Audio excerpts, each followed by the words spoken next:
Captain Daren of the 3rd Company was one of the most decorated members of the Reasonable Marines for 3 reasons. He was a supreme executor of reason and logic. He was a formidable warrior and had a certain manner about him that put many non-Astartes at ease. He was massive, well over 8 feet, but he perpetually wore a rather mild facial expression improved with a slight smile. His eyes invited conversations from those around him, and unlike many Astartes from their brother legions, he did not attempt to tower over those Xeno heretics Imperials that they bothered to talk to.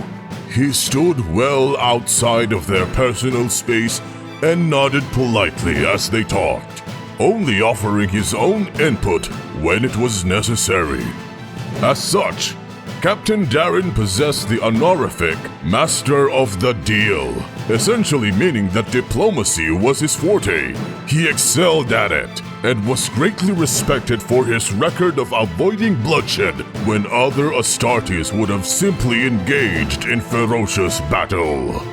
As such, when the Tau attacked the Imperial colony on the planet Keren One, Daren was chosen as the ideal candidate to reason with them.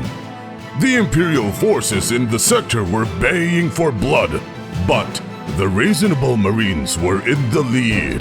The Imperial Guard forces of the 15th Rip and Tear Doom II, a large planet in the Quake system, regiment had no choice but to defer to the command of the Space Marines. Arriving on the planet, the Reasonable Marines ordered the 15th Regiment to garrison the drop zone and absolutely refrain from hostilities unless fired upon. Daren himself took a squad of Marines and requested negotiations from the Tau commander, which was accepted. A half company of guardsmen led by Regimental Colonel Voss accompanied him. Arriving at the designated meeting zone, the Tau commander was wearing his crisis suit and was accompanied by a squad of similarly suited warriors. Daren inclined his head and extended his hand to the larger figure. I am Captain Daren of the Reasonable Marines, and I come in peace. The guardsmen murmured and grumbled seditiously, and some of the Astartes politely requested they keep quiet.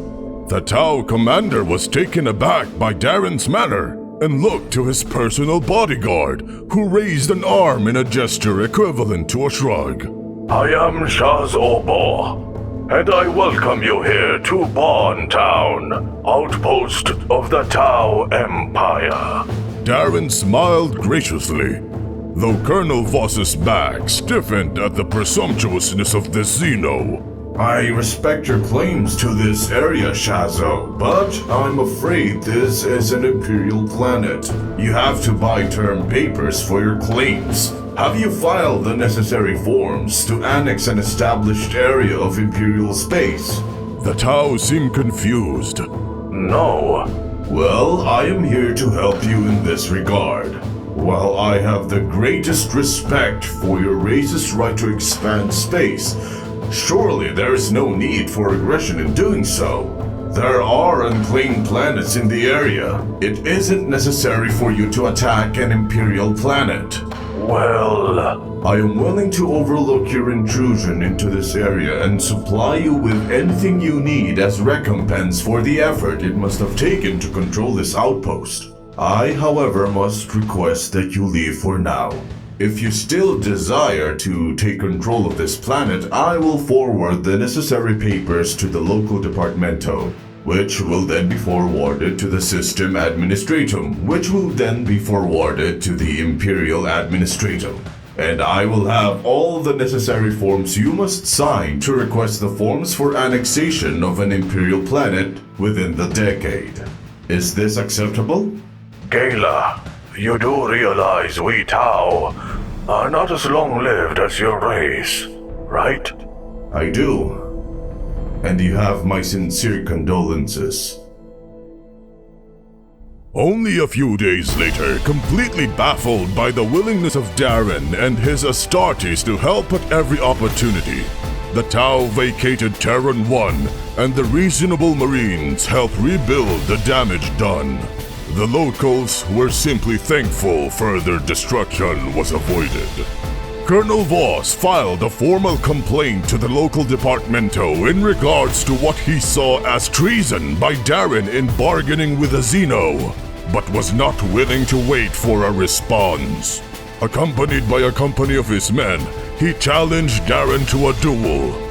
Daren politely accepted, and offered to make things fair by allowing Voss to choose 9 men to assist him during the duel. There were no survivors.